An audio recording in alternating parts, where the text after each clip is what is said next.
ಕನ್ನಡ ಜಾಣೆ ನಮಸ್ಕಾರ. ಎಲ್ಲಿ ನೋಡ್ರು ಬರೀ ಹಾಸನದ್ದೇ ಅಪ್ಪು, ನಮ್ಮೂರದೇ ನ್ಯೂಸು. ಸಾಬ್ರು, ದನ,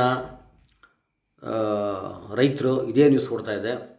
ಈ ಸಾಬ್ರು ತಾನೇ ಏನು ರೀ ಇಷ್ಟೊಂದು ನಿಮಗೆ ದ್ವೇಷ ಮಾಡ್ತಾಯಿದ್ರಿ ನೀವು? ಹೊಟ್ಟೆ ಮೇಲೆ ಹೊಡಿತಾ ಇದ್ದೀರಿ ನೀವು? ಅದು ಹಾಸನ ಸಾಬ್ರು ಇಡೀ ರಾಜ್ಯಕ್ಕೆ ಚೆಂಗ್ಳು ಕೊಡ್ತಾಯಿದ್ರ ನೀವು? ಒಳ್ಳೆ ಟೈಮ್ಗೆ ಹೆಂಗೋ ಬಕ್ರೀದ್ ಟೈಮು ಕಾಸು ಆಗ್ತಾಯಿತ್ತು, ಇಂಥ ಟೈಮಲ್ಲಿ ಹೊಟ್ಟೆ ಮೇಲೆ ಹೊಡಿತಾ ಇದ್ರಲ್ಲ, ಸರಿನಾ? ಇದು ತಪ್ಪಲ್ವ? ಇದು ನೋಡೋಣ ಏನಪ್ಪ ಅಂದರೆ, ಇವೆಲ್ಲ ನೋಡಿರ್ಬೇಕು. ವಾಸನದಲ್ಲಿ ಸಂತೆಯಲ್ಲಿ ವಿಡಿಯೋಗಳು ಎಲ್ಲ ಕಡೆ ಬರ್ತಾಯಿದೆ, ರೈತರದು, ಸಾಬ್ರದು, ಗೋದು. ಕೆಲವರು ಅನ್ಕೋಬೋದು ಎಲ್ಲ ಈ ಸಾಬ್ರು ದನಗನ ಹಿಡ್ಕೊಂಡು ಹೋಗ್ತಿರೋ ಬಕ್ರೀದ್ ಸರ್ರೆ ಕುಯ್ಯೋಕ್ಕೆ. ಈ ಗೋರಕ್ಷಕರು ಪುನೀತ್ ಕೆರಳಿ ಇವ್ರ ಟೀಮೆಲ್ಲ ಹೋಗಿ ಹಿಡಿದ್ಬಿಟ್ಟು ರೈತರಿಗೆ ವಾಪಸ್ ಕೊಟ್ಟಿದೆ. ಕೆರೆಹಳ್ಳಿನ ಮೆರೆಸ್ತಾವ್ರೆ, ಇಲ್ಲಿ ಹಿಂದೂ ಮುಸ್ಲಿಂ ಗಲಾಟೆ ಸ್ಟಾರ್ಟ್ ಆಗಿಬಿಡುತ್ತೆ ಅಂಥೇಳಿ ಭಾಳ ಜನ ಖುಷಿಯಾಗಿದ್ರೇನೋ. ಆದರೆ ಉಲ್ಟಾ ಹೊಡಿತಾಯಿದೆ ಇಲ್ಲಿ. ಉಲ್ಟಾ ಹಾಸನದ ಮುಸಲ್ಮಾನರು ಅವರು ಒಕ್ಕೂಟ ಮಾಡಿಕೊಂಡು ಪತ್ರಿಕಾಗೋಷ್ಠಿ ಮಾಡಿದ್ದಾರೆ. ನಾವು ದನಗಳನ್ನ ಖರೀದಿ ಮಾಡಲ್ಲ, ದನಗಳನ್ನ ಕುಯ್ಯಲ್ಲ, ಬೇಕಾಗಿಲ್ಲ ನಮಗೆ, ನಾವು ಟಗರು ತಿಂತೀವಿ, ವಾತನ್ ತಿಂತೀವಿ, ಆಡು ತಿನ್ಕೋತೀವಿ, ಬೇಕಾಗಿಲ್ಲ ನಮಗೆ ಅಂಥೇಳಿ ಯಾರು ಸಹ ಖರೀದಿ ಮಾಡಬೇಡಿ, ದನ ಕಡಿಬೇಡಿ ಪತ್ರಿಕಾಗೋಷ್ಠಿ ಮಾಡಿದ್ದಾರೆ ಹಾಸನದಲ್ಲಿ. ರೈತರು ಸಂತಲ್ಲಿ ನಿಂತ್ಕೊಂಡು ಅಂಬೋ ಅಂತ ಕೂತಿದ್ದಾರೆ ದನ ಹಿಡ್ಕೊಂಡು. ನಮ್ದು ಯಾರ್ದು ತಗೋತಾ ಇಲ್ಲಪ್ಪ, ಮನೆಯಲ್ಲಿ ಹುಲ್ಲಿಲ್ಲ, ಸಾಕೋಕ್ಕಾಗಲ್ಲ, ಮುದಿಗಳಿದ್ದಾವೆ, ಗೊಡ್ಡುಗಳಿದ್ದಾವೆ, ಇಲಾಚಿ ಕರುಗಳಿದ್ದಾವೆ, ಯಾವಂತ ಹೋಗ್ತಾನೆ ಅದನ್ನೆಲ್ಲ? ಸಾಬ್ರು ತೊಗೊಂಡಿಲ್ಲ ಅಂದರೆ ಯಾವ ಹಿಂದೂ ಸಂಘಟನೆ ಬರ್ರಪ್ಪ ತಗೊಳ್ಳಿ, ನಮಗೇನು ಯಾವಂತ ತೊಗೊಂಡ್ರೆ ದುಡ್ಡು ಬೇಕಷ್ಟೇ, ನೀವು ವಾರ ತೊಗೊಳ್ಳಿ, ಸರ್ಕಾರದಾರ ತೊಗೊಳ್ಳಿ, ಒಳ್ಳೆ ಡಿ ಸಿ ಆಫೀಸ್ಗೆ ಅಂತೇಳಿ ಕೆಲವರು ಮಾತಾಡ್ತಾವ್ರೆ. ರೇ ಗೌಡ್ರೆ, ನಿಮಗೆ ತಲೆಗಿಲಿ ಕೆಟ್ಟಿದೆಯೇನ್ರಿ ನಿಮಗೆ? ಅಲ್ಲಿ ಯಾಕ್ರೆ ಕೂತ್ಕೊಂಡು ಅಲ್ಪ್ತಾ ಇದ್ದೀರಾ 30,000 40,000ಕ್ಕೆ ಅಂತ ಹೇಳ್ಬಿಟ್ಟು ಡಿ ಸಿ ಆಫೀಸ್ಗೆ ತೊಗೊಂಡು ಹೋಗ್ತೀರಾ? ಅಲ್ಲಿಲ್ವ ನಮ್ಮ CT ರವಿಗೌಡರು, ಚಿಕ್ಕಮಂಗ್ಳೂರು ಹತ್ರ, ಹಾಸನಕ್ಕೆ ಚಿಕ್ಕಮಂಗ್ಳೂರು ಹತ್ರ ನಮ್ಮ CET ರವಿ ಗೌಡ್ರಿದಾರಲ್ಲ, ಇವರು 100 ಎಕರೆ ಹುಲ್ಲುಗಾವಲು ಮಾಡಿಕೊಂಡು ಕಾಯ್ತಾ ಕುಂತಿದ್ದಾರೆ. ಒಂದೊಂದು ಗೊಡ್ಡಸಿಗೆ 1 ಲಕ್ಷ ಕೊಡ್ತಾರೆ, ಗೊಡ್ಡಸಿಗೆ 1 ಲಕ್ಷ, ಮುದಿಗಳಿಗೆ 1 ಲಕ್ಷ, ಹಾಲು ಕೊಡೋಕೆ 3 ಲಕ್ಷ. ನೀವು ತಗೊಂಡೋಗಿ ಬಿಡೋದಷ್ಟೇ ಕೆಲಸ, ದುಡ್ಡು ಕೊಟ್ಟು ಕಳಿಸ್ತಾ ಇರ್ತಾರೆ. ಹೋಗಿ ಅಲ್ಲಿ CT ರವಿ ಅವ್ರು ತೊಗೋತಾರೆ, ಎಲ್ಲನೂ ಎಷ್ಟಿದು ತೊಗೋತಾರೆ ರೀ. ನೀವು ಎಷ್ಟಾರು ತುಂಬ್ಕೊಂಡು ಹೋಗ್ರಿ, ನೀವು ಹೋಗೋ ಗಾಡಿ ಬಾಡಿಗೆನೂ ಕೊಡ್ತಾರೆ, ಅವರೇ ಕೊಡ್ತಾರೆ ನಿಮಗೆ, ಒಳ್ಳೆ ಬಾಡೂಟನೂ ಹಾಕಿಸ್ತಾರೆ ನಿಮಗೆ. ದನಗಳನ್ನ ತಗೊಂಡು ದುಡ್ಡು ಕೊಟ್ಟು ಬಾಡೂಟ ಹಾಕಿಸಿ ಚೆನ್ನಾಗಿ ನಮ್ಮ ರವಿ ಅವರು ಚಿಕ್ಕಮಂಗ್ಳೂರಲ್ಲಿ ಕಾಯ್ತಾವ್ರೆ, ಗಡಿಲೇ ಕಾಯ್ತಾವ್ರೆ, ನಿಮ್ಗೆ ಆಹಾರನೂ ಹಾಕಿ ಕಳಿಸ್ತಾರೆ.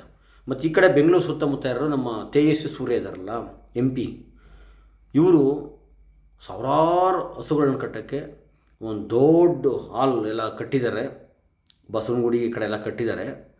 ಅಲ್ಲಿ ದಯವಿಟ್ಟು ಅಲ್ಲಿಗೆ ತಗೊಬನ್ನಿ, ಅವ್ರು ಚೆನ್ನಾಗಿ ನೋಡ್ಕೋತಾರೆ, ನಿಮಗಿಂತ ಚೆನ್ನಾಗಿ ನೋಡ್ಕೋತಾರೆ ರೀ. ನೀವೇನು ಮಹಾ ನೋಡ್ಕೊಳೋದು? AC ಹಾಕ್ಸಿದ್ದಾರೆ, ಅಲ್ಲಿ ಡಾಕ್ಟ್ರನ್ನ ಇಟ್ಟಿದ್ದಾರೆ, ಒಳ್ಳೆ ನರ್ಸ್ಗಳು ಇಟ್ಟಿದ್ದಾರೆ. ನರ್ಸು ಅಂದರೆ ಅದು ನೋಡ್ಕೊಳಕ್ಕೆ ಒಂದು ತಪ್ಪೆ ತಲೆಗೆ ಬೀಳಂಗಿಲ್ಲ, ಒಂದು ಗಂಜ ತಲೆಗೆ ಬೀಳಂಗಿಲ್ಲ, ಅಷ್ಟು ನೀಟಾಗಿ ಇಟ್ಕೊಂಡಿದ್ದಾರೆ. ಒಂದು ಸೊಳ್ಳೆ ಬರೋಂಗಿಲ್ಲ, ಸೊಳ್ಳೆ ಹೊಡೆದೆಲ್ಲ ಹಾಕಿದಾರಲ್ಲಿ.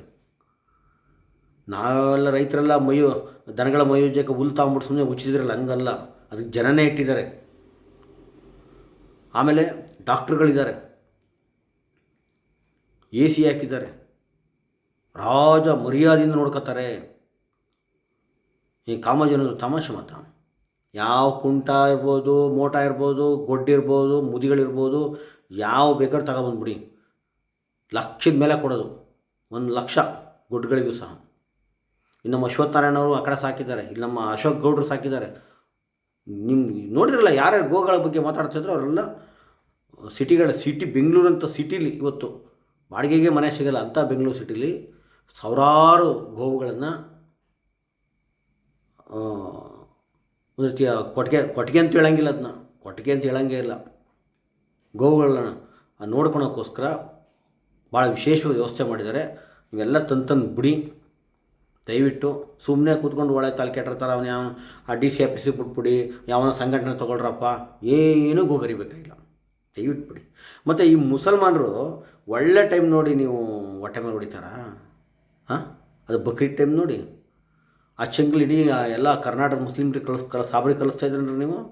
ಹೆಂಗೋ ಪಾಪ ನಮ್ಮ ಇವನು ಎಂತನಪ್ಪ ಪುನೀತ್ ಕೆರಳಿ ಅಂತವರೆಲ್ಲ ಪಿಂಪ್ ಕೆಲಸ ಬಿಟ್ಬಿಟ್ಟು ಈ ದನಗಿನ ಹಿಡಿಯೋದು ಮತ್ತೊಂದು ಅದನ್ನು ಹೊಟ್ಟೆ ತುಂಬಿಸ್ಕೊತಾಯಿದ್ರು. ಆದರೂ ಮಂಗಳೂರಲ್ಲಿ ಸಂಘ ಪರಿವಾರದ ಹಲವಾರು ಸಂಘ ಪರಿವಾರದ ಜೀವಿಗಳಿದ್ರಲ್ಲ, ಅವ್ರಿಗೂ ಹೊಟ್ಟೆ ತುಂಬಿದಿಂದ ಇದರಿಂದನೇ. ನಾನು ಹೇಳಿಲ್ಲಪ್ಪ, ಅವ್ರು ಯಾರು ಪ್ರವೀಣ್ ವಾಲ್ಕೆ ಅಂತ ಅವರು ಫಸ್ಟ್ ಬಜರಂಗದಲ್ಲಿದ್ದರು. ಹೊರಗಡೆ ಬಂದು ಅವರೇ ಹೇಳ್ತಾವ್ರೆ, ನಮಗೆ ಗೊತ್ತಿದೆ, ನಮ್ಮ ಕೈ ಏನು ಮಾಡಿಸ್ತಾಯಿದ್ರು, ಎಲ್ಲೆಲ್ಲಿ ಹೋಗ್ತಾಯಿತ್ತು ಎಲ್ಲ ಗೊತ್ತಿದೆ ಅಂತ ಹೇಳ್ಬಿಟ್ಟು. ಅವ್ರಿಗೂ ಗೋವಿಂದ ಹೊಟ್ಟೆ ತುಂಬ್ತಾಯಿತ್ತು, ಬದುಕು ನಡೀತಾ ಇತ್ತು. ಹಾಸನದಲ್ಲಿ ಪತ್ರಿಕಾಗೋಷ್ಠಿ ಮಾಡಿ ಇಡೀ ಕರ್ನಾಟಕ ಹಬ್ಬಿಸ್ಕೊಂಡು ಇವತ್ತದನ್ನ ಅಲ್ಲೆಲ್ಲ ಪಶ್ಚಿಮ ಬಂಗಾಳದಾಗ ಮಾಡಿರು ಅಂತ ಹೇಳ್ಬಿಟ್ಟು ಫಸ್ಟ್ ಹಾಸನದಲ್ಲಿ ಶುರು ಮಾಡಿದ್ರು. ಇವಾಗ ಹೊಟ್ಟೆ ಮೇಲೆ ಹೊಡಿತಿರಲ್ರಿ ನೀವು, ಕೆರೆಹಳ್ಳಿಗೆ ಪಾಪ ಈ ಸಂಘ ಪರಿವಾರದವ್ರಿಗೆ ಈ ಕೆಲಸನ ಮಾಡೋದು ನೀವು. ಹೆಂಗೋ ಹಾಸನದಲ್ಲಿ ಮೆಲ್ಲಿಗೆ ಬೇರ್ಪಡ್ತಾಯಿದ್ರು ಸಂಘಿಗಳು. ನಾನೇ ಒಂದು ಹುಡುಗ ಒಂದು ಸಲ ಹೇಳ್ದ, ನೀವು 1000 ರೂಪಾಯಿಗೆ ಇಷ್ಟೆಲ್ಲ ಹೇಳ್ತೀರಾ, ನಮ್ಮ ಗೋವುಗಳನ್ನ ಕಡಿತಾರೆ ಗೊತ್ತಾ ಅಂದ. ನಾನು ಆ ಕಡ ನೀವು ಇಲಾಚಿಕರ ಒಂದಿತ್ತು, ನಿಮ್ಮ ಅಪ್ಪನೇ ತಗೊಂಡೋಗಿ ಕೊಟ್ಟಾನೆ. ಅವರು ಸಾಬ್ರು ಯಾವತ್ತಾದರೂ ನಿಮ್ಮ ಊರಿಗೆ ಬಂದ್ಬಿಟ್ಟು ಕದ್ಕೊಂಡು ನಿಮ್ಮ ಕೊಟ್ಟಿಗೆಯಿಂದ ದನಗಳನ್ನ ಕದ್ಕೊಂಡು ಹೋಗಿದ್ರಾ?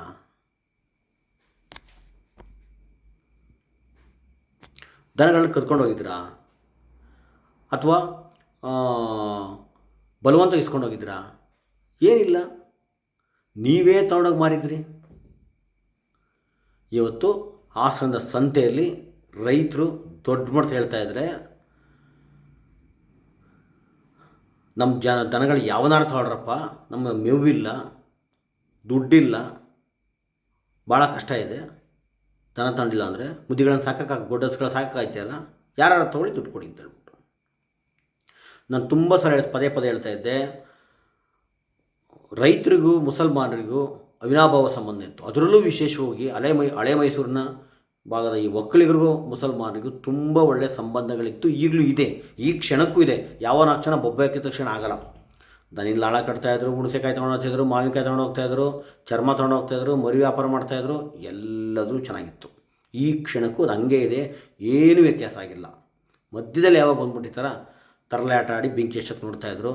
ಅವರಿಗೆ ಹಾಸನ ಮತ್ತು ಮಂಡ್ಯ 2 ಜಿಲ್ಲೆ ಮೇಲೆ ಭಾಳ ದೊಡ್ಡ ಕಣ್ಣಿದೆ, ಹಿಂಗಾರ ಮಾಡಿ ದೊಡ್ಡ ಹಚ್ಚಿಬಿಡಬೇಕು ಅಂತ. ಅದಕ್ಕೆ ಊರಿಗೌಡ, ನಂಜೇಗೌಡ, ಮತ್ತು ಇನ್ನೇನು ಕಿತಾಪತಿ, ನಾಗಮಂಗಲ ಕಿತಾಪತಿ, ಹಾಸನದಲ್ಲೂ ಅಷ್ಟೇ, ಚನ್ನಪಟ್ಟಣದಲ್ಲೂ ಒಂದಷ್ಟು ಜನ ಅಲ್ಲೇ ಆಡ್ತಾಯಿದ್ದಾರೆ ಅವತಾರಗಳೆಲ್ಲ. ಆದರೆ ರೈತರು ಮುಟ್ಟು ನೋಡ್ಕೊಂಡು ಕೊಟ್ಟಿದ್ದಾರೆ, ಇಲ್ಲಪ್ಪ ನಾವು ಯಾವತ್ತೂ ಸಹ ಚೆನ್ನಾಗಿದ್ದೀವಿ ಅಂತೇಳಿ. ಯಾವ ರೈತರು ವ್ಯವಹಾರ ಮಾಡ್ತಿದ್ರಲ್ಲ ಆ ಮುಸಲ್ಮಾನರ ಜೊತೆ, ಆ ಮುಸಲ್ಮಾನ ಜಾಗದಲ್ಲಿ ಇವತ್ತು ಮಾರವಾಡಿ ಬಂದು ಕೂತಿದ್ದಾನೆ, ಹೋಬಳಿ ಲೆವೆಲ್ ಬಂದು ಕೂತಿದ್ದಾನೆ. ಪ್ಲಂಬಿಂಗು ಅದು ಇದು ಚಿಂದಂಗಡಿ ಇಟ್ಕೊಂಡು, ಮತ್ತು ರೈತರಿಗೆ ಒಂದು ಪುಡಿಗ ಸಾಲ ಕೊಟ್ಕೊಂಡು ಅವ್ರು ಕಟ್ಟೋಕ್ಕಾಗದಲ್ಲೇ ಬಡ್ಡಿ ಜಾಸ್ತಿಯಾಗಿ ರೈತರು ಜಮೀನೆಲ್ಲ ಹೊಡ್ಕೊಂಡಿದ್ದಾರೆ. ಇವತ್ತು ಬೇಕಾದ್ರೆ ನೀವು ತನಿಖೆ ಮಾಡಿ ನೋಡಿ, ಬೆಳ್ಳೂರು ಕ್ರಾಸ್ ಇರ್ಬೋದು, ಅಥವಾ ಈ ಮಂಡ್ಯ ಸುತ್ತಮುತ್ತ ಇರ್ಬೋದು, ಹಾಸನ ಸುತ್ತಮುತ್ತ ಇರ್ಬೋದು, ಈ ಕಡೆ ಎಲ್ಲ ಕೇರ್ಪೇಟೆ ಎಲ್ಲ ಕಡೆ ಹೋಬಳಿ ಲೆವೆಲಲ್ಲಿ ಮಾರವಾಡಿಗಳು 100 ಎಕರೆ ಟೋಟಲ್ ಜಮೀನು ಮಾಡಿ ಹಾಕಿದ್ದಾರೆ. ಬೇಜಾರಳ್ಳಿ ಕಡೆ ಜಮೀನು ಮಾಡಿದ್ದಾರೆ. ಇದೇ ಥರ ಸಾಲ ಕೊಟ್ಕೊಂಡು ಬಡ್ಡಿ ಕಟ್ಟೋಕ್ಕಾಗದಲ್ಲೇ ಜಮೀನು ಕಿತ್ಕೊಂಡಿರೋದು. ಅದು ಸಾಬ್ರು ಯಾವತ್ತಾದರೂ 1 ಕುಂಟೆ ಜಮೀನು ಕಿತ್ಕೊಂಡಿದ್ರಾ? ಯಾವ ಥರ ಕಿತ್ಕೊಂಡಿದ್ರಾ? ಒಟ್ಟಾರೆ ಅದ್ರ ವಿಶೇಷ ಖುಷಿ ಏನಪ್ಪ ಅಂದರೆ, ಹಾಸನದಲ್ಲಿ ನಮ್ಮ ಜಿಲ್ಲೆಯಲ್ಲಿ ಸಾಬ್ರಿಗೆ ಮತ್ತು ಅಲ್ಲಿಯ ರೈತರಿಗೆ ಅರ್ಥ ಆಗಿದೆ.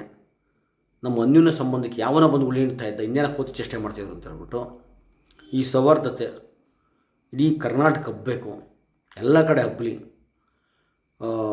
ಅರ್ಥ ಆಗಲಿ, ಇರೋ ಹುನ್ನಾರಗಳೇನು ಅಂತೇಳಿ ಅರ್ಥ ಆಗಲಿ ಅಂತ ಹೇಳ್ತಾ ನನ್ನ ಮಾತು ಮುಗಿಸ್ತೀನಿ. ನಮಸ್ಕಾರ.